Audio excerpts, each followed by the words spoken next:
역대상 22장입니다.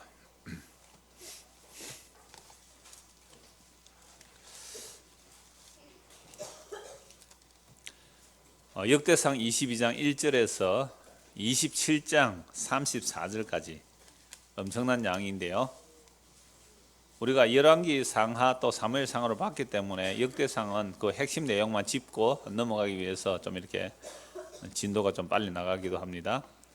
자, 역대상 22장 17절부터 우리 같이 읽으면서 17절에서 19절만 우리 같이 한번 읽겠습니다.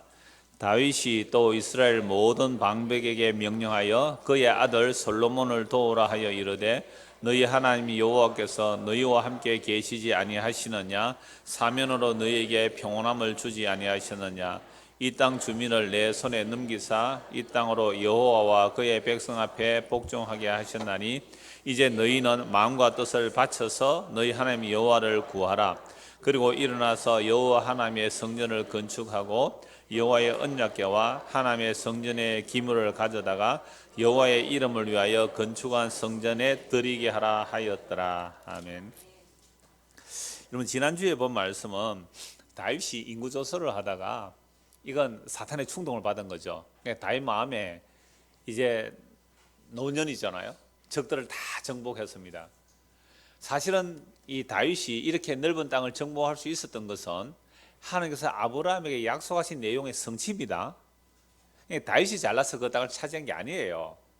그래서 하나님께서 아브라함에게 약속하시기를 나일강에서부터 유프라테스 강까지 내가 너희 후손에게 주리라. 그러니까 아브라함에게 한 약속이 다윗에게 이루어진단 말이죠. 그러면 아브라함에게서 다윗까지 이루어지는 시간은 대략 몇 년 걸려요? 1000년이 걸려요. 그러니까 아브라함에게 하나님께서 너희의 후손에게 이 땅을 주겠다라고 약속을 했는데 몇 년 뒤에 이루어진다고요? 1000년 뒤에 이루어져요. 하나님께서 여러분들에게 그런 약속 주다면 아멘 하겠어요? 1000년 뒤에 말고 1년 후에는 안 되겠어요? 땅을 준다면 내 살아있을 때 좀 뭐 땅을 받아가지고 뭘 해봐야지. 1000년 뒤에 준대요. 그건 뭐 하려고 1000년 뒤에 줍니까? 그래서 하나님께서 아브라함이 약속하신 약속이 무려 1000년 뒤에 다윗에게 성취가 되는 거죠. 그러니까 하나님께서 우리에게 야 너희들은 나를 믿는 순간 이미 제산 받고 어디에 올라가 있다고요? 천국에 올라가 있다라고 말씀 다 하셨어요. 천국에 있다고 그러는데 죽어버렸는데 땅에 묻혔어요. 뭐 올라가는 눈에 보이도 않아요. 그건 뭐예요 그러면? 주님께서 이 역사를 언제 마감하실지 모르지만 그죠? 이 역사를 언제 마감하실지 그 역사 마감을 한 날에 보면 우리는 이미 어디가 있는 걸 보여요? 하늘 보좌 우편에 그리스도와 함께 영광 중에 있을 것을 그때 알게 될 거예요. 근데 그건 죽어봐야 알지요. 이렇게 말하면 이게 뭐가 없는 거예요? 그렇죠. 하나님의 약속에 대해 믿음이 없는 거잖아요. 아브라함 보고 내가 너의 후손들에게 이 땅을 주겠다 하라고 할 때 뭐라고 했어요? 아브라함은 아멘 했어요. 이게 당번에 믿음 아멘 한 건 아니에요. 12장에서 그런 부름을 받고 12장에 그런 약속을 받고 15장에 갔어야 비로소 믿었단 말이죠. 이게 아브라함이 하나님의 약속을 믿은 믿음이 뭐예요? 그게 하나님의 의가 되잖아요. 두 가지의 하나는 시와 땅에 대한 약속이잖아요. 시와 땅. 그래서 너로 인하여 천하 만민의 복을 받으라. 그럼 아브라함처럼 우리도 예수를 믿음으로 의롭 땅을 받고 영원한 생명을 얻는 것이 눈에 보여요, 안 보여요? 안 보여요. 아브라함 죽었죠. 땅 약속. 뭐 씨는 하나 받았어요. 이삭을 받았죠. 자기 능력으로 낳았던 이스마엘은 하나님의 언약의 자손이 아니고 이삭 하나 놓았는데, 그리고 아브라함 뭐 죽어갔어요. 땅 차지한 거 못 받잖아요. 땅을 받은 것을 못 봤어요. 그런데 1000년 뒤에는 뭐요? 다시 땅을 받았네요. 근데 다시 땅 받은 그것도 또 뭐예요? 그림자예요. 그럼 진짜는 뭐예요? 새하늘과 새 땅이요. 예수님 안에서 새하늘과 새 땅을 받는 거예요. 그래서 아브라함과 다윗은 다들 누구를 바라본 거죠? 예수님을 바라본 거죠. 이게 예수님이 증거하는 성경 해석법이에요. 예수님이 성경을 이렇게 해석했다니까요. 아브라함이 나의 때 볼 것을 보고 기다리다가 나를 보고 기뻐했다 그랬잖아요. 다윗이 날 보고 그리스도를 주라고 고백했다고요. 이건 예수님의 성경 해석법이에요. 그러니까 우리가 성경의 해석을 예수님처럼 해야 되잖아요. 그리고 예수님의 성령을 받은 사도들이 그렇게 해석했고요. 그럼 오늘 우리가 이 다윗이 땅을 차지한 것은 절대로 다윗 자기의 능력이 아니라 하나님께서 아브라함의 약속한 것이 다윗이 이루어졌어요. 그러면 다윗이 겸손해야 되잖아요. 그런데 인간은요, 은혜로 받은 것조차도 나중에 이게 자기 소유처럼 생각하면 뭘 잊어버려요? 은혜를 잊어버려. 그래서 이것은 누가 만들어낸 거다? 내가 전쟁에서 이루어낸 것이기 때문에 이건 누구 땅이다? 내 땅이다 하는 이것이 타락이며, 이게 하나님 보시기에 언약을 배반하는 것이며, 이 은혜를 모르는 이 죄가 된단 말이죠. 그러니까 이 땅은 내 것이다 하는 순간에, 야, 그럼 인구가 몇 명이나 되지? 어이 요압 한번 헤아려 봐, 이랬단 말이죠. 요압이 뭐라고 말해요? 아브라함이 다윗 왕이시여. 여러분, 군대 장관은요, 왕이 명령하면 절대 충성이잖아요. 그런데 여기는 거절해요. 왕이시여, 아브라함이 약속하시기를 내 후손이 하늘에 별같이 많으리라 하니 그 약속 믿으면 되지 왜 인구 조사해야 됩니까? 이것은 뭐 하는 것이다? 범죄하는 겁니다. 하는 게 범죄하는 겁니다. 왜요? 자기 숫자를 헤아려서 자기 힘을 가늠해보고 했으니까 당신은 범죄하는 겁니다. 그랬을 때에 다윗이 그 말도 안 듣고 강제로 밀어붙이죠. 그래서 인구조사해서 보고를 하는 중에 전염병이 일어나고 7만 명이 죽게 됩니다. 그런데 하나님께서 불쌍히 여기시고 갓 선지를 통해서 다윗에게 오르난의 타작마당에서 뭐 하라고요? 제단을 쌓고 번제와 화목제를 드리라. 그래서 오르난의 타작마당에서 제단을 쌓고 번제와 화목제를 드릴 때에 천사의 칼이 어떻게 해요? 꽂혔더라. 예루살렘에 향하여, 지금 전염병이 7만 명 죽고 예루살렘에 향하고 가는 중에 천사가 칼 빼는 것을 칼을 꽂았더라. 그 오르난의 타작마당을 뭐라고 부릅니까? 22장 1절 보십시오. 다윗이 이르되 이는 여호와 하나님의 성전이요 이는 이스라엘의 번제들이라 하더라. 아직 성전 지어지지도 않았잖아요. 제단 하나 쌓아놓고 그곳 장소 이름을 뭐라고 불러요? 여호와의 성전이다, 여호와의 번제단이다 라고 말한단 말이죠. 그래서 이 오르난의 타작마당이 아브라함이 이삭을 바쳤던 그 장소, 이곳이 솔로몬이 성전을 짓는 그 장소, 이것이 하나님의 성전이 된다. 그래서 하나님께 범죄하여 전염병이 들어 7만 명이 죽는 그 사건을 통해 뭘 찾게 되는 거죠? 사실은 성전의 틀을 찾게 되는 것이고 성전을 만들도록 준비한다. 은혜죠. 범죄해서요, 인구조사에서 자기 힘을 가늠하고자 한 것이 하나님의 약속을 믿지 못한 죄란 말이죠. 그래서 전염병이 돌아서 다 죽어도 할 말이 없어요. 다윗 때문에 이스라엘 백성은 7만 명 죽었단 말이에요. 그런데 할 말이 없는 거예요. 그런데 오르난의 타작마당의 제단에 번제와 화목제를 드리니까 하나님의 천사가 칼을 꽂았단 말이죠. 그러면 성전을 왜 만들어야 돼요? 다윗이 성전을 왜 준비하고 솔로몬이 왜 성전을 만들어야 돼요? 아하, 우리의 범죄가 무엇 때문에 멈춰져요? 성전 때문에 멈춰지구나. 성전에서 희생 제물 때문에 우리에게 임할 하나님의 진노가 멈춰지구나. 이게 여호와의 성전을 지으라는 목적이잖아요. 그래서 다윗이 그걸 알고 나서는 이제 자기 사후에 솔로몬에 의해서 성전이 지어질 그 성전을 모든 것을 다 준비해둬요. 금, 은, 뭐 심지어 못, 옛날에 못은 그물못, 큰 못이겠죠. 못. 그 다음에 백향목 수입하고 어떤 금이나 은을 어마어마하게 이렇게 준비를 해둬요. 그랬을 뿐만 아니라 성전 제도가 돌아가도록 제사장 24반차를 정하고 창량대 24반차를 정하고 성전 문지기와 성전 관리와 이런 거 다 정비를 해요. 그렇게 해놓고 이제 다윗은 죽는 거죠. 그 내용이 22장에서 27장까지 쭉 나오는 겁니다. 자, 간략간략하게 보겠습니다. 22장 2절에서 5절. 다윗이 명령하여 이스라엘 땅에 거류하는 이방 사람을 모으고 석수를 짓게 하나님의 성전을 건축할 돌을 다듬게 하고, 다윗이 또 문짝목과 그물못에 설 철을 많이 준비하고 또 무게를 달 수 없을 만큼 심이 많은 놋을 준비하고 또 백향목을 무수히 준비하였으니 이는 시돈 사람과 두로 사람이 백향목을 다윗에게로 많이 순하여 왔습니다. 다윗이 이르되 내 아들 솔로몬은 어리고 미숙하고 여호와를 위하여 건축할 성전은 극히 웅장하여 만국의 명성과 영광 있게 하여야 할지라. 그러므로 내가 이제 그것을 위하여 준비하라고 하고 다윗이 죽기 전에 많이 준비하였더라. 그러니까 성전을 위하여 어마어마한 준비를 해두죠. 6절에서 16절은요, 다윗이 솔로몬을 불러가지고 성전을 지을 것을 말씀하고 있어요. 하나님께서 내가 성전 지어드릴 때 하나님께서 내가 너를 위해서 집을 지어주겠다 하시고서 네 아들이 성전을 지을 것이다 하시는 말씀을 다윗이 솔로몬에게 전하는 내용이 6절에서 16절이에요. 그러면서 준비한 그 내용들도 쭉 나오는데요. 어마어마해요. 14절 보세요. 22장 14절. 내가 환란 중에 여호와의 성전을 위하여 금 10만 달란트와 은 100만 달란트와 녹과 철을 그 무게를 달 수 없을 만큼 심히 많이 준비하였고 또 제목과 돌을 준비하였으나 너는 더할 것이며.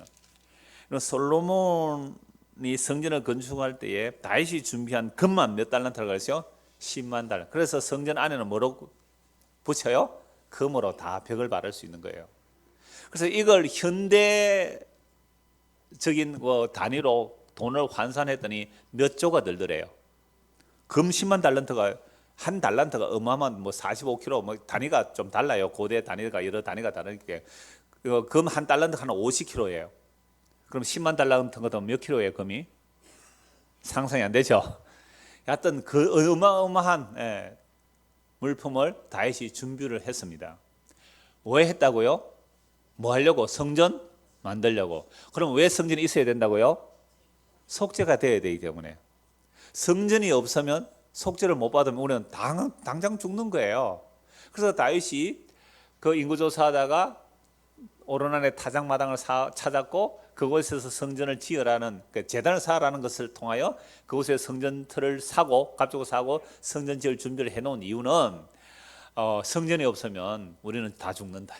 성전이면 다 죽는다. 이걸 다윗이 알았어요. 그래서 이제 성전을 짓게 하는 거죠. 그런데 그 성전 이전에는 성막이 있었습니다.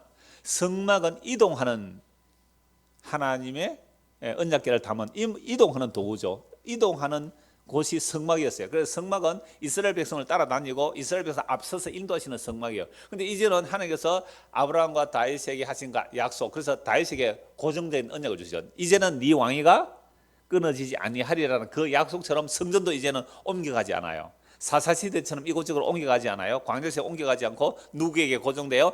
다윗에게 고정되는 거죠. 이게 하나님께서 성전을 다윗에게 허락하신 이유, 물론 솔로몬이 짓지만 다윗이 아들이니까 다윗에게 허락한 이유가 그거예요. 이제 언약이 고정되어 있다. 그러니까 성전이 이동하지 않죠. 그러면 옛날에 성막 때는 제사장들이 성막을 어떻게 해요? 메고 와야 되는, 뭐 텐트 매는 사람, 뭐 매는 사람, 뭐 매는 다 이렇게 메고 가는 분리가 되어 있었는데 성전이 고정되니까 이제 언약궤를 메고 다닐 이유가 없잖아요. 그래서 고정된 성전에서 제사가 드려지도록 재편해요. 조직을 따로 만든단 말이에요.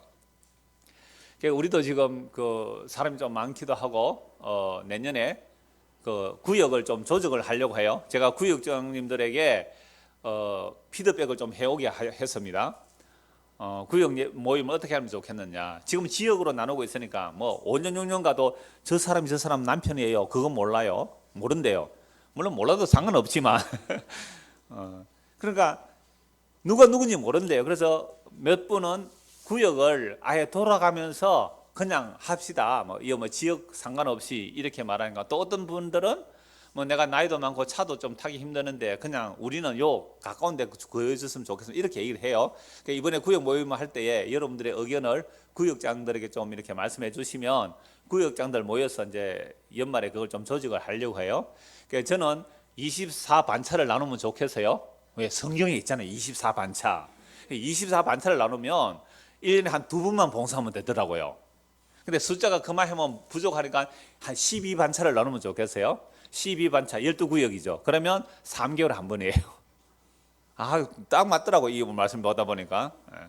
그래서 그러면 어떻게 할까? 제비 뽑을까? 그것도 좀 번거롭겠더라고요. 그래서 딱 뽑으면 나는 1구역, 니는 몇 구역이고 2구역. 그러면 야 바꾸자. 이럴까 싶어서 지금 아이디어를 좀 짜고 있는데 여러분들의 구역장들에게 의견을 수렴해 주시면, 그러면 여수구역은 어떻게 돼요?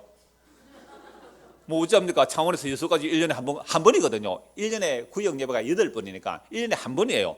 1년에 한 번 여수 한 번 가지면 되지 뭐. 그죠? 이 팀들이 문제네. 7번 못 오잖아. 그러니까 주일날 대부분 하니까 주일날 하고 그럼 내려가시면 되고. 하여튼 그런 식으로 해볼 생각을 하고 있는 중에 있습니다. 그러니까 여러분들 좋은 의견이 있으면 말씀해 주시고요. 자, 그래서 이제 직제를 다 개편을 하죠. 직제를 개편하고 있습니다. 지금 다윗이. 그 다음에요. 22장 17절부터 보시죠. 자, 다윗이 솔로몬에게 부탁했습니다. 17절부터 19절은 그 이스라엘의 모든 방백들에게 성전 지을 것을 부탁해요. 내 아들과 함께 성전 지을 부탁. 우리가 같이 읽었던 내용이죠. 그래서 성전을 짓게 하는 겁니다. 방백들에게 다 부탁을 하죠. 그 다음에 23장 1절에서 32절은 레위 지파를 다 불러 모아요. 30세 이상으로 레위 지파를 불러 모으니까 무려 3만 8천 명이 나옵니다. 이들의 임무를 각각 나눠줘요. 그래서 성전의 일을 보살피는 자, 관원과 재판관과 문지기와 찬양대로 쭉 나눕니다. 성전이 지어지기 전에는 성막이 이동했지만 이제 고정되었기 때문에 이동할 때의 업무들이 없어지잖아요. 없어지면 어떻게 해요? 고정된 성전에서 봉사할 수 있도록 그렇게 조직을 다 해요. 지금 다윗이 이렇게 조직을 철저하게 다 하고 있습니다. 그래서 뭐 찬양대 할 사람, 뭐 할 사람 이렇게 딱 조직을 해서 이제 작성한 게 32장이고요. 그 다음에 24장입니다. 24장 1절에서 31절은 진도 잘 나가니까 좋죠. 24장 1절에서 31절은요. 아론 자손의 계열은 제사장 역할을 합니다. 그러면 똑같은 레위 지파인데 제사장은 높고 뭐 성막 문지기는 낮고 그런 거예요? 그런 거 아닙니다. 그래서 고라 자손과 나단과 아비랍이 맨날 뭐 모세하고 아론하고 자기들끼리만 지시하고 우리는 지시를 받아야 되니까 화가 나가지고 우리도 레위 지파인데 니만 잘났나 하다가 어떻게 돼요? 땅이 갈라져서 그들이 땅에 삼켜지고 다른 불 들이다가 불이 나와서 죽임을 당해요. 무시무시해요. 그때 이제 모세가 한 말이 있어요. 모세가 뭐라고 말했어요? 그때 너희를 하나님의 성막에 가까이 해서 봉사하게 한 것이 이게 비록 작은 일이냐라고 말씀해요. 그 민수기 16장 9절 한번 찾아보시죠. 여기를 놓고 민수기 16장 9절. 그래서 여러분 교회 안에서 일이 높고 낮은 점이 없습니다. 목사라서 높고 뭐 집사라서 낮고 그런 의미 아니에요. 민수기 16장 9절.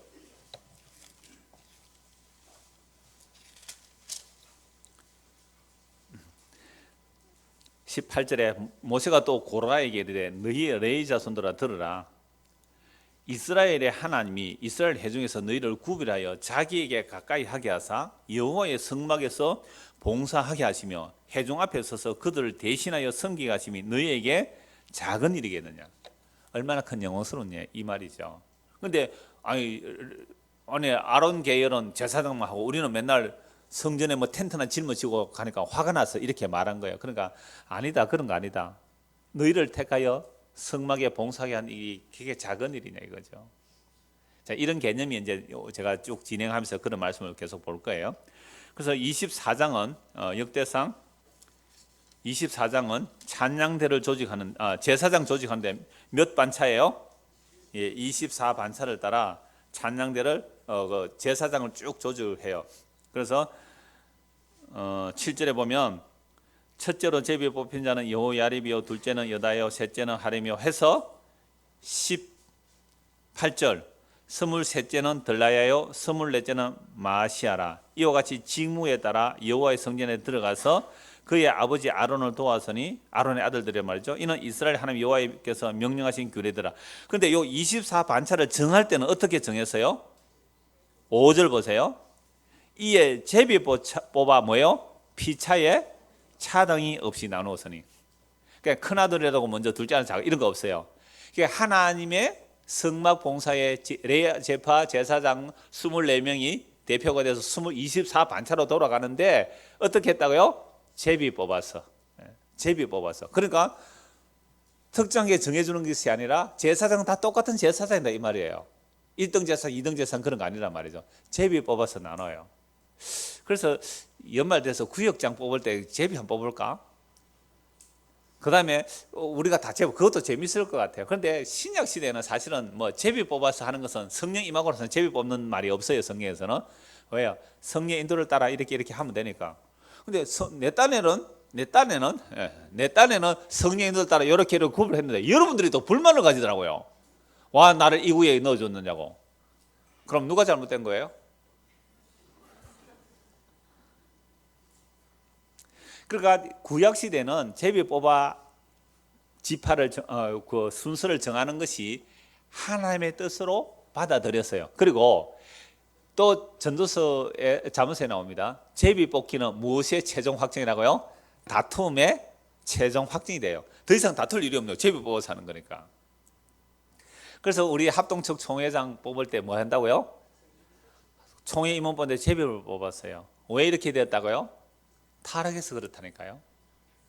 옛날에는 총회장 하라면 아니 저는 못합니다. 저는 못합니다. 서로 고사를 했는데 무슨 총회장이 권력이나 되는 줄 알고 돈을 몇 억을 썼다 그러면서 총회 투표하러 가면요, 총대들이 아무것도 아닌 사람인데 총대로 올라갈 수 있거든요.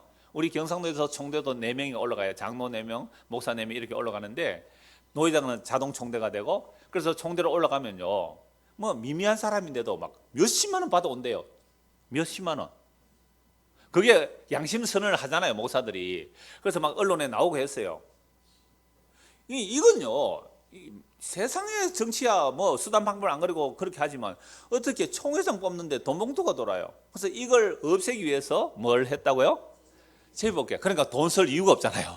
돈 쓰고서 내가 안 뽑히면, 그래서 돈이 안 쓰기 때문에 제비뽑기가 합동측에서 이렇게 되고 있으니까 그 다른 총회에서도 우리도 그걸 본받자 뭐 이렇게 말이 나올 정도예요. 이게 내가 타락한 증거다 그랬잖아요. 타락한 증거라.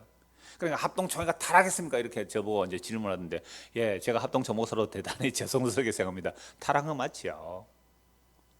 그러니까 또 제비뽑기가 마땅찮다고. 왜? 제비뽑기를 보니까 영향력이 전혀 없는 사람이 총회장 될 수 있잖아요. 그러니까 총회는 힘이 있고 정치적인 영향력이 있어야 되는데, 그러니까 제비뽑기 안 된다 하고 또 제비뽑기에 반대하는 사람도 있어요. 하여튼 사람들이 모인 동네는 결국은 힘을 추구하더라고요. 그런데 24명의 제사장 대표 뽑아놓고 제비 뽑아놓은 우열이 없다는 거죠. 제사장 우열이 없다. 그래서 제비 20반차로 24반차로 돌아가요. 25장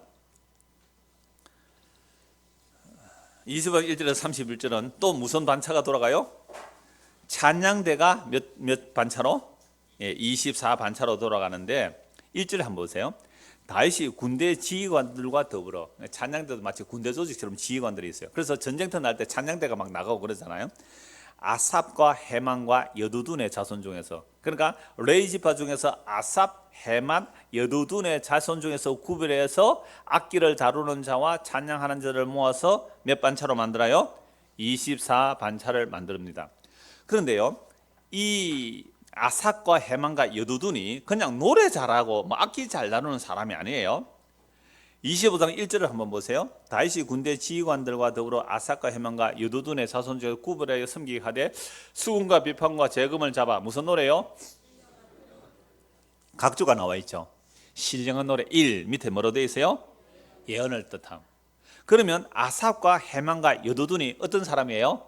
선지자예요. 선견자예요. 예언자예요.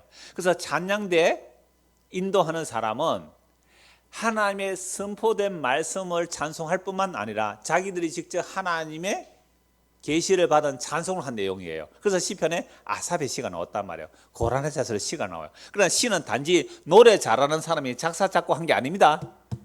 구약의 시편 찬송은 다윗의 찬송이 있고 솔로몬 모세가 있고 또 아삽과 헤만과 여두둔 같은 고라 자손 레위 지파의 시들이 있어요. 그럼 이들의 시는 자기들의 작사와 노래 실력이 아니라 뭐가 임하였어? 예, 성령이 임하여 그리스도의 영이 임하여 그들이 계시로 하나님을 예언한 거예요. 예언은 것은 미래를 예언한다는 말이 아니라, 물론 미래를 예언한다는 개념도 있지만 성경의 예언은 말씀을 맡은 자예요. 말씀을 맡아서 선포하는 내용이 찬양대란 말이죠.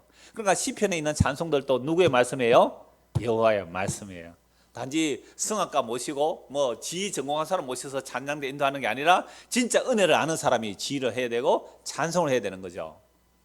그러니까 노래 좀 틀려도 되니까 찬양대 하실 분 하세요. 은혜가 있는 사람, 정말 주님의 대 속에 은혜가 있는 사람, 그 사람 찬양대 해도 돼요. 찬양대는 아직 자리가 좀 있더라고요. 우리가 1월 달에 등록하면 12월 달에 아무것도 안 시킵니다. 그런데 찬양대는 지원하면 시켜줍니다. 이쪽 자리 좀 줘, 여기로 좀 가면 몇 사람도 여유가 있을 것 같아가지고 그렇게 말씀을 몇 번 강조를 했는데 지원을 잘 안 하세요. 어떻든 찬양대가 또 24반차로 찬양 지휘를 하는데 이 아삽, 헤만, 여두둔은 세 사람 다 하나님의 선견자예요. 역대하 29장 30절에 보면 아삽이 선견자로 나오고 역대상 25장 5절에 보면 헤만이 선견자로 나와요. 25장 그 가까이 있으니까 5절 한번 보실래요?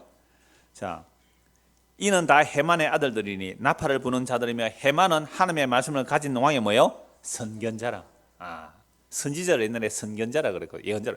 그러나 단지 이 아삽, 헤만, 여두둔은 찬양대의 지휘자만이 아니라 뭐라고요? 선견자, 하나님의 말씀을 맡은 자, 이렇게 되는 거죠. 그리고 여두둔도 역대상 30번 15절에 보면 선견자로 나와요. 그래서 찬양을 작사 작곡하면서 노래 실력으로 하는 것이 아니라 하나님의 선지자로 말씀을 선포하는 자리가 찬양대의 자리예요. 그래서 역시 찬송을 맡은 사람들도 몇 반차로 뽑습니까? 24반차, 24반차로 돌아가게 됩니다. 26장입니다. 1절에서 19절은요 성전 문지기입니다. 똑같이 레이지파인데 고라 사람들의 어떤 사람들은 뭐하고요? 찬양대하고, 어떤 사람들은 뭐하고요? 문지기하고. 그럼 문지기 하는 사람은 좀 낮습니까? 직급이? 찬양대 하는 사람 좀 높습니까? 근데 왜 찬양대 하는 사람들만 가운 입혀주고 말이지 안내하는 사람들은 가운도 안 입혀줍니까? 이 계급 차별한 거 아니에요? 언제부터 찬양대 가운을 입혀서요? 찬양대 지휘자님? 찬양대 대장님 언제부터 가운 입었어요? 교회 올 때부터 보면 찬양대 가운 입고 있으니까, 그죠? 전통이 됐습니다. 안 입어도 되는 거예요, 사실은. 그럼 왜 입힐까요? 찬양대 옷이 좀 이렇게 널뚝떨 보기 싫었어요. 입히는다 이렇게 생각합시다. 그래서 문지기라고 똑같이 고라자, 어떤 사람은 찬양대 가고 어떤 사람은 뭐요? 문지기 하고. 여러분들은 무슨 봉사하고 싶어요? 이럴 때 꼭 문지기 한다. 좀 폼 나잖아요. 그래도 찬양대 가운에도 입고 여기 앉아있으면 특별석에 앉아있으니까 문지기 하면, 그럼 나는요 문지기도 아니고 그냥 맨날 오가 앉았다만 살짝 가는데요. 차별이 있어요, 없어요? 없어요. 그래서 성전 문지기로 또 쭉 이제 직분을 주는데 5절 한번 보세요. 여섯째 암미엘과 일곱째 이사갈과 여덟째 벌러델, 이는 하나님이 오벳에돔에게 복을 주셨습니다. 갑자기 고라 사손이 나오다가 갑자기 누가 나와버려요? 오벳에돔이 나와버리죠. 하나님이 오벳에돔에 복을 주시다. 그리고 오벳에돔의 아들 이름이 쭉 나와요. 그럼 오벳에돔 아들들이 지금 뭐가 되는 거죠? 성전 문지기가 되죠. 그럼 오벳에돔, 우리가 사무엘서에서 살펴볼 때 또 다윗이 언약궤를 모셔오려고 할 때 처음에 언약궤가 넘어지려고 하니까 우사가 잡았다가 우사가 죽임을 당해요. 그래서 다윗이 화가 났죠. 와, 이 무슨 봐라. 내가 하나님을 잘 섬기려고 언약궤를 모셔가려는데 하나님이 거절하네. 에라, 이 언약궤 누구에게 가라? 오벳에돔 집에 가라. 그럼 오벳에돔이 만약 언약궤를 받아들일 때 잘못되면 문제예요? 죽을 수 있잖아요. 그래서 다윗이 사랑하는 사람에게 줬을까요? 미운 사람에게 줬을까요? 너는 죽어도 된다 싶은 놈에게 언약궤를 넘겨줬어요. 그 사람이 누구예요? 오벳에돔. 그래서 우리가 사무엘서 볼 때 오벳에돔은 어느 집안, 어느 족속 사람이에요? 가드 사람이에요. 가드 사람 오벳에돔. 그러니까 블레셋 사람이 편입될 수도 있단 말이에요.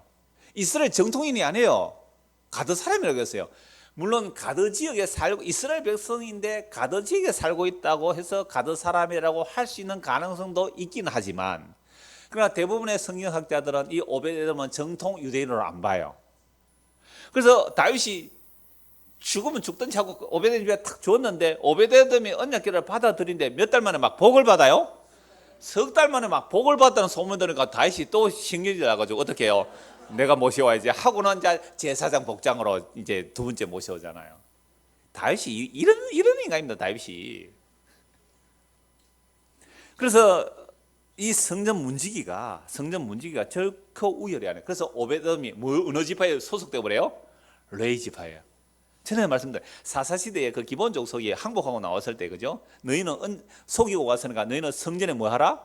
물기는 자와 장작 펴는 자가 되었다 했는데, 세상에, 아니 얼마나 그 감지덕지예요. 여호수아를 반대하면 진멸당하는데 거짓말 해서라도 항복하고 나와서 성전 문지기가 되고 성전에 물기던 자가 되었어요. 여호와를 가까이 함이 내게 복이라. 그러니까 성전 문지기로 있는 것이 얼마나 큰 복인지 시편 84편 한번 찾아봅시다. 시편 84편입니다.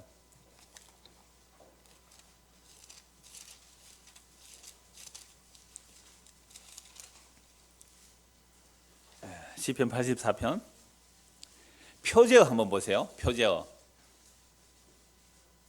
고라 자손의 시 누구죠? 고라 자손. 레지파. 아까 고라 자손이 찬양대 24반차로 돌아가죠. 고라 자손의 시. 그러니까 이건 이미 하나님의 말씀이 선포되는 고라 자손이에요. 그래서 이 고라 자손이 뭐라고 찬송하는지를 한번 봅시다. 만군의 여호와여 주의 장막이 어찌 그리 사랑스러운지요. 내 영혼이 여호와의 궁정을 사모하며 세약하며 내 마음과 육체가 살아계시는 하나님께 부르짖나이다. 나의 왕 나의 하나님 만군의 여호와여 주의 제단에서 참새도 제집을 얻고 제비도 새끼들 보금자리를 얻었나이다. 주의 집에 사는 자들은 복이 있나니 그들이 항상 주를 찬송하리다. 뭐가 복이세요? 성전 문지기로 있으면서 주님의 전에서 항상 주님을 찬송하니 제비가 부러운 거예요. 지금 제비가 성전에 기도해 가서 제비가 아마 둥지를 틀은 것 같아요.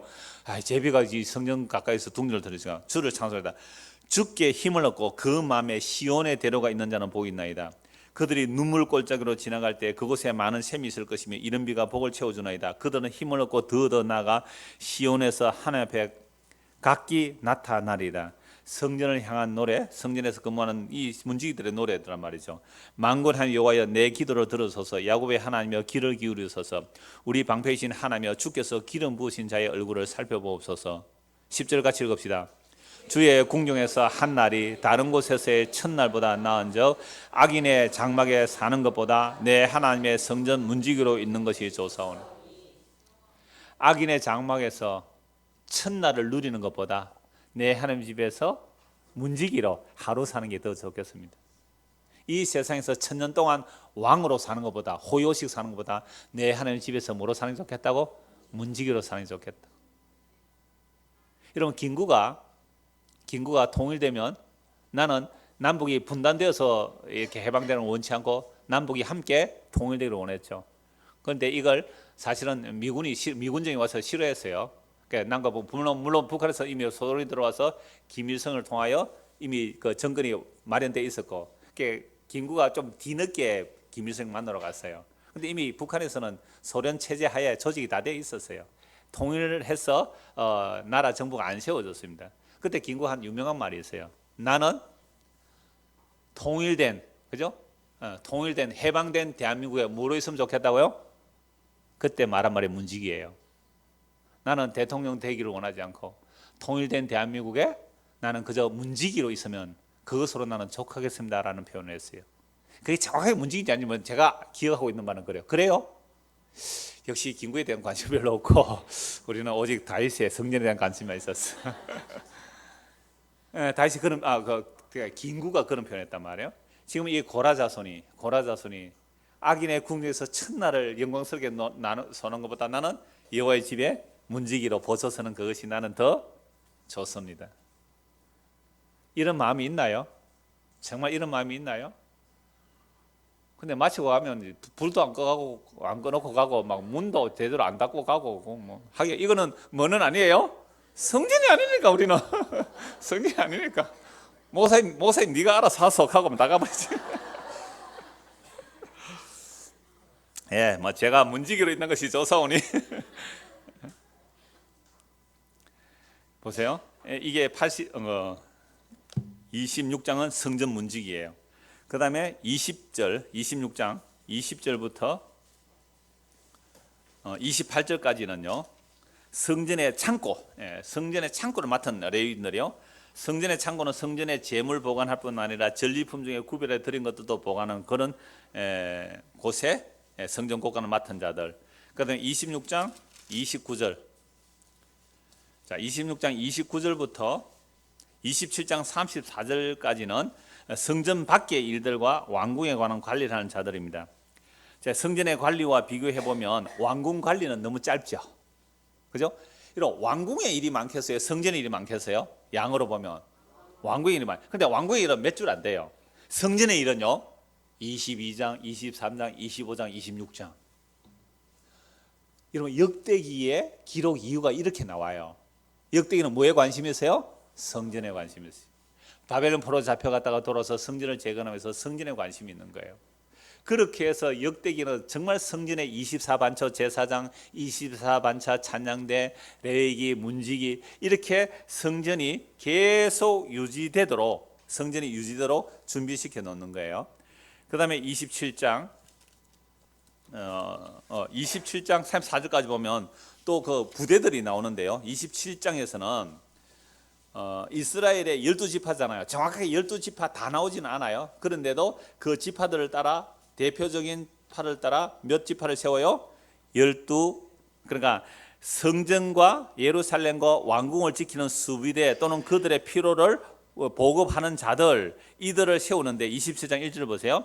이스라엘 자손의 모든 가문의 우두머리와 천부장과 백부장과 왕을 섬기는 관원들이 그들의 숫자대로 반이 나누이니 각 반열이 24,000명이라 1년 동안 달마다 들어가며 나와서니 첫째 달은 반장은 삽델의 아들 야소바임이요 하면서 몇째 달까지요? 15절.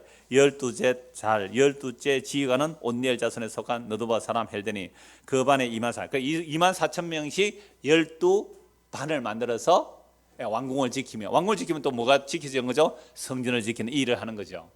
그러니까 이렇게 다윗이 조직을 해놓은 이유는 뭐예요? 이제 성전이 완공되면 성전은 계속 돌아가면서 유지되도록 하는 거죠. 그럼 왜 성전이 유지되어야 되죠? 아까 처음에 얘기했죠. 왜 성전이 이렇게 다윗이 신경 써서 조직을 편지해서 늘 유지되도록 해놓았을까요? 자기 죄를 알거든요. 자기 죄를 알아요. 그래서 다윗이 쫓겨 다닐 때는 죄 지을 틈이 없었어요. 사울에게 쫓겨 다닐 때는 죄 지을 틈이 없었어요. 근데 나중에 나라가 상당히 정복하고 좀 여유가 있을 때에 요압은 전쟁터 난 자기는 뭐예요? 왕궁에 머물러 있었잖아요. 그랬을 때에 간음하고 살인해요. 그래서 바빠야 돼요, 사실. 너무 여유가 있는 것도 안 좋아요. 그래서 간음하고 살인하고, 그리고 또 노년에는 지금 뭐 하고 있어요? 인구조사했잖아요. 이걸 통하여 왜 성전이 필요한지, 왜 날마다 성전에서 속죄의 제사가 드려져야 하는지 다윗은 너무너무 절감하는 거죠. 그래서 성전을 완벽하게 준비하게 해놓고 다윗은 죽어요. 다윗이 죽고 나서 솔로몬이 성전을 완공합니다. 솔로몬이 성전 완공하고 나서 찬송하는 내용이 열왕기상 8장이 나오는데 다윗이 이렇게 찬송해요. 아주 말씀을 많이 들었기 때문에 성경 안 찾아 여러분 다 아실 거예요. 열왕기상 8장 이렇게 다윗이 솔로몬이 찬송하는데 성전 다 지어놓고 이렇게 말해요. 하나님 영광이 임재해요. 여호와여, 하늘과 하늘의 하늘이라도 하나님을 용납할 수 없거든. 어떻게 사람이 지은 이런 전에 하나님이 거하실 수 있습니까? 단지 우리가 성전을 향하여 기도할 테니 주께서 이 성전을 봐주십시오라고 해요. 이 성전을 봐주십시오. 성전은 뭐가 있어요? 언약궤가 있어요. 성전과 성전을 지사 지성소들 하면 지성소에는 언약궤가 있어요. 그 언약궤 안에 지성소 안에 언약궤가 있는데요. 어떤 분이 주일학교 그 그림을 그리는데 성소와 지성소를 그려서 오던데요. 그래서 왔던데, 그래서 성소는 이 그림 좀 잘 못. 이 성소는 직사각형이에요. 성소는 직사각형이고, 지성소는요 정사각형입니다. 정사각형. 뭐 정사각 대충 그립시다. 이 지성소에는 뭐가 담겨 있어요? 언약궤가 있죠. 그 언약궤를 이걸 법궤라고, 언약궤 상자예요. 언약궤 상자에는 뭐가 담깁니까? 깨어진 돌판이 새로 만들어진 그 언약의 돌판, 만나 항아리, 아론의 상난 지팡이. 그럼 이 세 가지는 다 무엇을 상징해요? 인간의 죄, 하나님을 반역한 거. 왜요? 40일 만에 언약 배반하고 금송아지 섬겨서 돌판이 깨어지잖아요. 다시 만든 돌판은 너희들이 언약 배반한 자들이야 라는 그 언약의 돌판. 두 번째는요, 만나 항아리. 안식일에 가지 말았는데 가서 썩어버린 그 증거, 만나 항아리. 아론의 상난 지팡이. 아까 고라, 다단, 아비람이 모세를 반역한. 지구는 똑같은 거예요. 신분상의 차이가 아니에요. 기능상의 차이입니다. 교회 안에서도 목사가 있고 장로가 있지만 이건 신분상의 차이 아니에요. 무슨 차이요? 기능상의 차이예요. 그러니까 아까 제사장이라고 놓고 문지기도 낳고 그거 아니에요. 기능상의 차이예요. 왜? 신장에 가보면 알아요. 예수님이 머리예요. 예수님이 머리고 우리는 지체들이거든요. 손과 발이 서로 싸우지 않아요. 입과 코가 서로 다투지 않는다니까요. 한 몸인데 어떻게 다퉈요? 머리가 하나인데요. 몸이 하나라 그랬잖아요. 글쎄 몸은 하나예요. 우열이 어디에 있어요? 차별이 어디에 있어요? 어떻게 송은이 발 보고 야 너는 막 발이니까 내 밑에 있어. 그럴 수 없잖아요. 근데 왜 얼굴 닦는 거하고 발 닦는 거하고 달라 있어요, 수건을? 전에도 한 말씀드렸지만 발 되게 기분 나쁘지요. 제일 고생하는 게 발인데 맨날 하루 종일 큼큼한데 저 양발까지 신고 말이죠. 예. 그렇게 고생하면서 움직여놨다면 저녁에서 발 씻으면서 수건을 딴 걸로 닦아요. 얼굴은요 아무것도 안 하고 그냥 돌아다녔는데 그럼 맨날 영양보습 해주고 말이죠, 이렇게. 그게 우리가 차별하는 거예요. 그게 가식하고 그게 외식이에요. 밖에 뻔들이 보이는 것은 다 치장하면서도 발은 구박하고 말이죠. 수건도 더러운 수건과 발 닦고 말이죠. 회개할지어다. 우리 집에 어떤 사람이 그런 사람이 있어서 그래요, 제가. 자, 그러니까 그리스도의 몸에는 차별과 우열이 없는 거죠. 그리고 다윗이 이렇게 성령을 이 언약궤를 모셔두기 위한 거죠. 그래서 이 안에 있는데 여기에 뚜껑이 있어요. 뚜껑이. 이 뚜껑 이름이요. 이 뚜껑이 금으로 만들어요. 안에는 물론 그 시딘 나무로 만들어. 이 뚜껑에 천사의 그룹 날개가 있어요. 천사의 그룹 날개가. 그러니까 뚜껑을 완전히 덮고 있어요. 이렇게. 그런데 제가 광주 와서 강의할 때 그랬는데, 여러분 예수님 십자가에 죽으셨을 때 그 세마포만 놓여 있잖아요. 부활하시고 나서 천사가 머리 쪽에 발 쪽에 있었단 말이에요. 머리 쪽에 발 쪽에 천사가. 이게 언약궤 뚜껑과 같이 연결되더라고요. 머리 쪽에, 근데 머리 쪽에 발 쪽에 천사가 왜 거기 서 있어요? 어떻게 알아요? 세마포가 개켜진 그대로 있었거든요. 사놓은 게 아니라 그러니까 몸만 쏙 빠져나온 거예요. 세마포 그대로 놓여져 있으니까 몸을 삼고. 그러니까 머리 쪽에 발 쪽에 이것도 속죄에서의 완성이 될 수 있구나. 천사 그룹이잖아. 그룹. 그래서 예수님께서 부활하신 그 자리에도 천사가 둘이 머리 쪽에 발 쪽에 서 있었어요. 그래서 이 천사 뚜껑인데 요 이름이 뭐냐고 하면요, 요 이름이 출애굽기에 나오는데요. 출애굽기 25장을 한번 보십시오. 출애굽기 25장.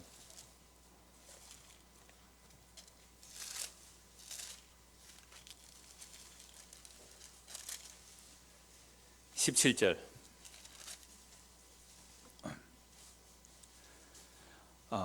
10절부터 16절까지는 언약궤 상자예요. 상자. 17절부터 22절까지는 언약궤 뚜껑을 말해요. 언약궤 뚜껑. 자, 17절. 순금으로 속죄소를 만들 때 길이는 2규빗 반, 너비는 1규빗 반이 되게 하고, 한 규빗은 뭐 한 45cm, 52cm 정도 보면 됩니다. 금으로 그룹 둘을 속죄소 두 끝, 이 그룹이 뭐예요? 천사의 날개 형상이에요. 그룹은 천사, 천사예요. 그러니까 날개를 안 해도 돼요. 그룹 자체가 천사예요. 그러니까 천사의 형상이에요. 천사가 날개를 이렇게 뚜껑을 덮고 있는, 요게 뚜껑을 덮고 있는 컵하고 하나 몸으로 붙어 있어요. 뚜껑이라는 게 따로 떨어져 있는 게 아니라 이런 뚜껑 같으면 여기에 쳐서 만들어요. 이렇게 이 뚜껑과 같이 연결돼서 천사 이 그룹이 뚜껑을 만, 이 이름이 속죄소예요. 자, 속죄소 3 각주 밑에 뭐라고 되어 있어요? 시언자, 곧 무슨 자리요? 은혜의 자리. 그러면 성전의 가장 중요한 기능이 뭐예요? 속죄하는 뚜껑 때문에 우리는 뭘 받는다? 은혜를 받는다. 그러면 이 속죄소에 1년에 대제사장이 피를 들고 가서 7번 뿌려요. 한 번. 대제사장도 잘못하면 거기서 죽음을 당할 수 있는 거예요. 그렇게 거룩한 곳에 피 뿌림. 그럼 하나님께서 어디에서 말씀하시느냐 하면 이 속죄소 뚜껑 여기서 만나서 말씀하시겠대요. 19절. 한 그룹은 이 끝에, 또 한 그룹은 저 끝에, 곧 속죄소 두 끝에. 그러니까 예수님 부활하실 때 머리 쪽, 발 쪽에 두 천사가 서 있었어요.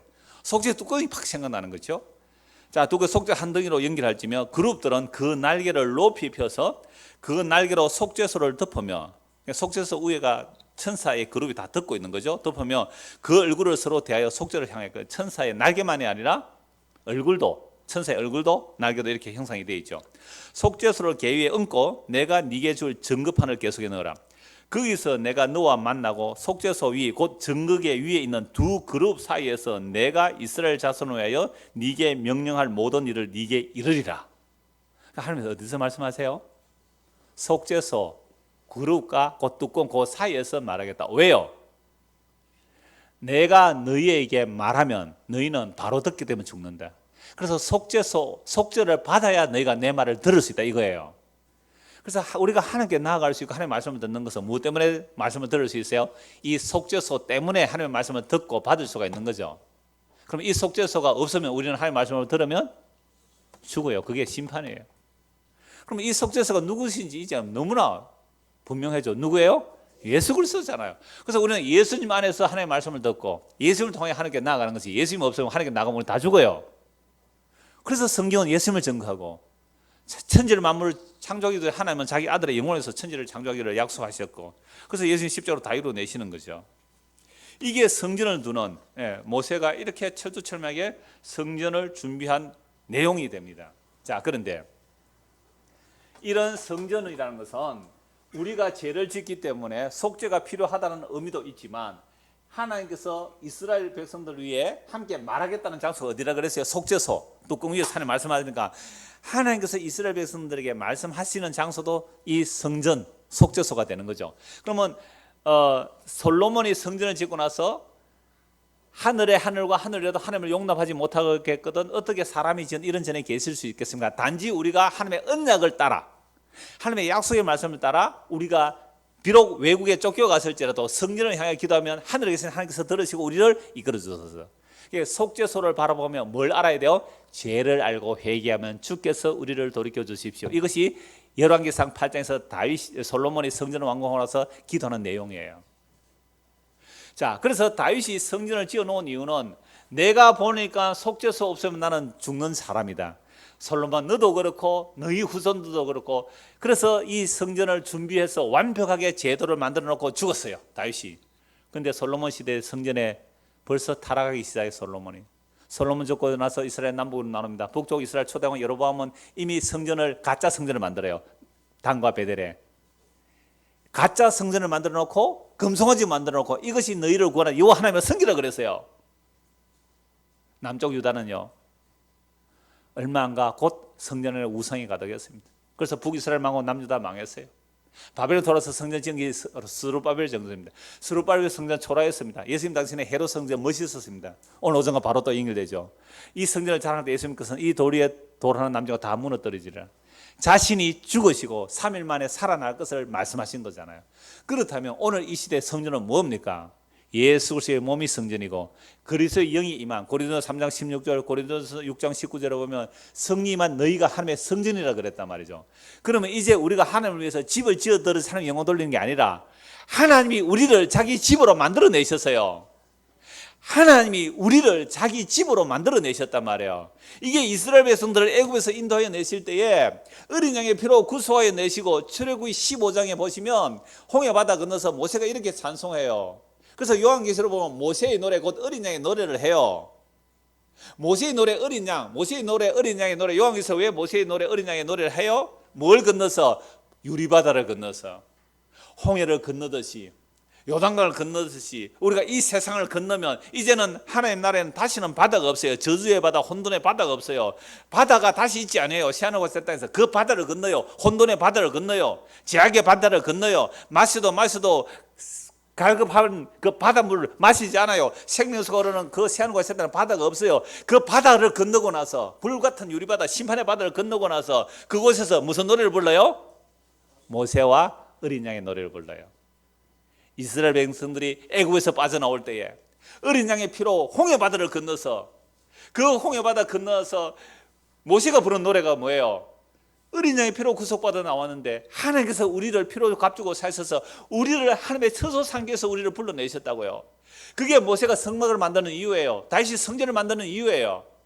그렇게 속죄가 일어나야 우리가 하나님의 처소가 됩니다. 이게 구약의 그림자와 모델로 보여줬어요. 그리고 예수님께서 자기 피로 우리를 값주고 사셔서 우리를 하나님의 뭘 만들어요? 처소, 우리가 하나님의 성전이 되어요. 그럼 이렇게 성전된 자들은 이제 정말 이 세상이 끝나는 그날에 이 유리바다, 이 환란의 바다, 이 죄악의 바다를 벗어나서 그 새하늘과 새 땅에 하나님의 영광 앞에 서서 무슨 노래를 한다고요?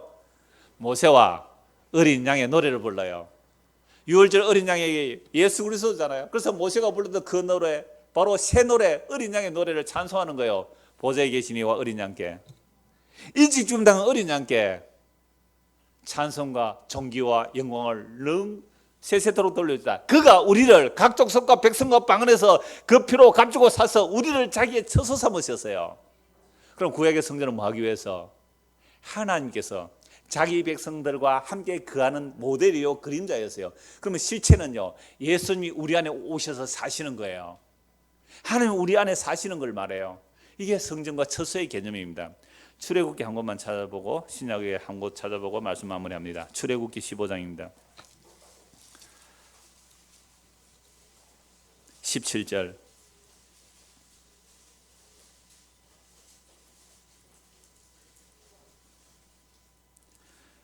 주께서 백성을 인도하사 홍해바다 건넜습니다. 주께서 백성을 인도하사 그들을 주의 기업의 산에 심으리다.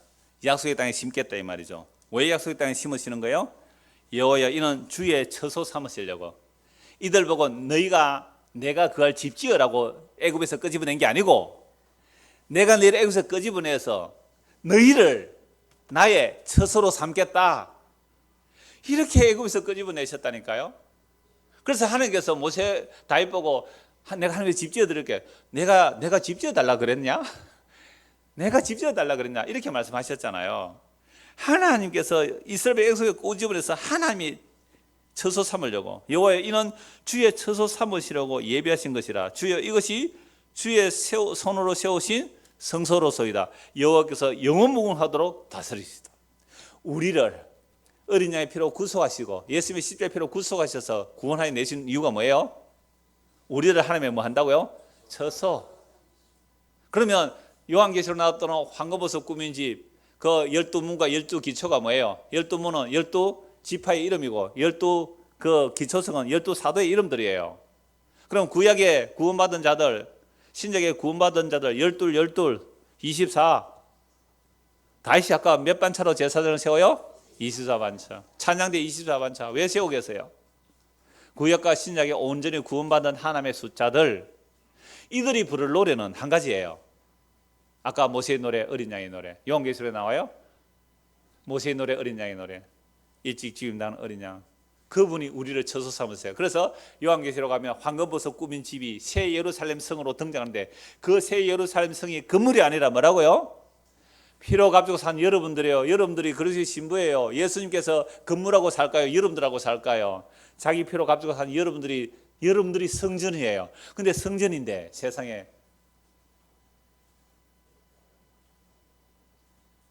온갖 삐죽삐죽한 돌들이 다 모여 있네요. 그래서 교회당에 와서 이리 치고 저리 깨지고, 내하고 성질이 진짜 안 맞는 남편을 만나고 아내를 만났어. 이리 부서지고 저리 부서져서 버림받은 모퉁이 돌에 가서 하나씩 들어붙어야 돼요. 다른 사람이 나를 깔아뭉개요. 뒤에 온 사람이 나를 깔아뭉갠다니까요. 나는 그 밑에 찡켜 있어야 돼요. 찡켜 있어야 된다는 거 알아요? 표준 말씀은 잘 몰라던데 찡켜 있어요. 때로는 내가 파여야 돼요. 먼저 온 돌이 파여 나가야 돼요. 그 사이에 새 돌이 끼어 들어오기도 하고요. 이렇게 하고 저리서 깨서요. 그래서 성전이라는 개념을 옛날에 돌로 담을 쌓는 식으로 말을 해요. 에베소서 2장입니다. 에베소서 2장 20절. 다윗의 성전 준비의 완성 상태가 이런 모습이에요.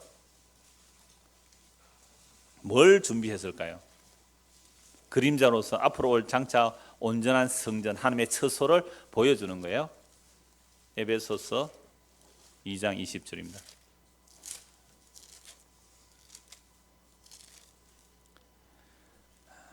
너희는 사도들과 선지자들의 터 위에 세우심을 입은 자라. 보세요. 선지자들, 사도들, 그들이 전한 복음의 터 위에 세우심을 입은 자라. 그래서 예수께서 친히 모퉁이 돌이 되셨느니라. 버림받은 모퉁이 돌이 성전의 기초석이 되고, 이건 하나님이 하신 일로 참 기이하도다. 시편의 내용을 인용하면서 예수님이 모퉁이 돌이 되셨어요. 그 안에서, 예수 안에서 건물마다 서로 연결하여 주 안에서 성전이 되어가고, 그러니까 우리가 이 세상에서 택함을 입어서 예수님께 붙어야 되죠. 그러면 세상으로부터 핍박, 박해, 버림을 받아서 모퉁이 돌에 가서 붙는 거죠. 그래서 붙는데 나만 붙는 게 아니라 또 옆에도 하나 튕겨 나와서 붙더란 말이죠. 그렇게 해서 이리 깨지고 저리 깨지면서 하나님의 집이 지금 뭐라고요? 지어져 가고 있어요. 복음이 땅 끝까지 전거되면 이 버림받은 돌에 붙을 자를 다 찾아내서 집 한 채 딱 만들어낸다니까요. 이 집이 무슨 집이에요? 그리스도의 신부, 그리스도의 신부, 그리스도의 몸된 교회, 새 예루살렘, 딱 한 몸이에요. 그렇게 집이 다 지어져 가고 있는 것 같아요. 복음이 땅까지 전거되니까. 그래서 저도 오늘 당에서 언언을 했는데, 제가 1년에 한 번씩 중국 가죠. 2주 후에 가기로 했습니다. 그곳에 가서도 또 복음 전거해야죠. 그래서 땅 끝까지 전거되면 이제 집이 다 가지겠죠 뭐. 그래서 너희도 성령 안에서 하나님의 거하실 뭐가요? 처소가 되기 위하여 그리스도 예수 안에서 함께 지어져 가고 있습니다. 그래서 여러분, 건물을 옛날에 돌멩이 가지고 담 쌓으려면 하면, 요즘도 돌로 담 쌓는 참 이쁘더라고요. 제주도 가니까 그 돌로 담을 쌓는 사람 옛날에 텔레비 한번 나오더라고요. 어떻게 쌓아요 돌을? 이리 깨고 저리 깨고 착착착 맞추고 가는데, 돌을 닦는데 이렇게 흔들리면 어떻게 해요? 밑에 돌을 깨더라고요. 그래서 위에 딱 맞게 끼워 넣어요. 큰 돌, 작은 돌, 삐죽한 돌 다 필요해요. 그러니까 틈틈이는 어떻게 해요? 부숴가지고, 완전히 돌 하나 부숴가지고 새석도 만들어서 끼워 넣어요. 버릴 게 없죠. 다 그렇게 끼워 맞춰요. 그래서 하나의 집이 이제 완성되어 가요. 이제 집이 다 돼 가요. 언제인지는 몰라요. 아버지만 아시니까. 이렇게 지어서 가고 있는 과정에 우리가 있어요. 그러므로 다윗이 그렇게 철두철미하게 준비한 성전은 왜 성전이 있어야만 하는지, 나는 성전 없으면 안 된다는 사실을 알았을 뿐만 아니라, 그건 그림자로서 오늘 우리가 예수의 피에 의하여 하나님이 거하실 처소가 되는 과정에 있고, 동시에 이 성전을 누가 만들어내세요? 지금도 하나님의 아버지와 그 아들과 예수 그리스도께서 보낸 성령이, 삼위 하나님께서 졸지도 주무시지도 아니하시고, 이때쯤 되면 졸음이 오는 분이 계시기 때문에 졸지도 주무시지도 아니하시고, 지금도 뭘 만들어 가세요? 자기의 처소를 빈틈없이 만들어가고 계세요. 만들어가고, 그 과정이 성도에게는 깨어짐이잖아요. 버림당함이에요. 고난이에요. 그냥 혼자서 아무 간섭 안 받는 데 곳에 가서 살고 싶죠. 그러면 전부 다 자기가 성자인 줄 착각해요. 예? 아무도 여행의 즐거움이 뭐예요? 여행의 즐거움이 아무도 나를 모른다는 사실. 그래서 여러분들 이순신 신앙이 좋잖아요. 내가 신자됨을 알리지 말라. 나의 죽음을 알리지 말라. 내가 예수 믿는 사람을 알리지 말라. 그게 자유인 줄 아세요? 저는 어디 가지를 못해요. 이제 인터넷에 다 팔려가지고 어디 가서 아무도 없는 곳에서 편하게 가는데 목사님 이러는 거예요. 아유 세상에. 예. 안녕하십니까 하고 오는데 얼굴을 한번 보기는 봤는데 어디서 누군지 모르겠어요.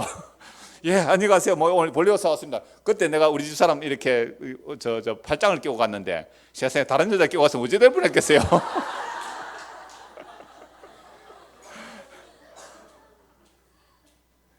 그래서 지금도 주님은요, 이런 우리를 졸지도 주무시지 아니하시고, 예수님은 하나님의 보좌 우편에서 우리 위해 기도하시고, 성령 우리에서 말할 수 없는 탄식으로 기도하고 가기 때문에 오늘 우리가 하나님의 처소로 지어져 가고 있다는 사실, 이거 믿고 사시기 바랍니다. 기도하겠습니다. 하나님 아버지, 우리가 하늘 위에서 집을 지어 드리는 것이 아니라 하나님이 자기 죽음으로 우리를 자기의 처소 삼는다는 이 놀라운 복음의 소식을 믿고 살아가는 우리 모든 성도가 되게 하시고, 그 과정 속에 있기에 때로는 버림당함, 때로는 고통, 또는 깨어짐, 억눌림, 답답함이 있을지라도 이 과정들이 하나님의 처소 삼아가는, 나의 자아가 무너지고 나의 주체성이 깨어지고 그리스도가 내 안에 사시는 그 삶의 과정인 줄 알고 믿음으로 끝까지 견뎌내는 성도가 되도록 우리를 인도하여 주시옵소서. 예수 그리스도를 받들어 기도드리옵나이다. 아멘. 예, 시간이 좀 많이 지났네요. 인사 한번 하고 마치죠. 오늘 오전에 한 말씀이기도 한데, 끝까지 견디는 자는 구원을 얻으리라. 그 말씀 인사 한번 하세요. 그 부부가 만났다면 꼭 이렇게 얘기해 주세요. 부부가 같이 앉아 있다면, 내 때문에 고생이 많소, 끝까지 견뎌주소. 이렇게. 나 여기서 할게요. 내 때문에 고생이 많소, 좀 끝까지 견뎌주소.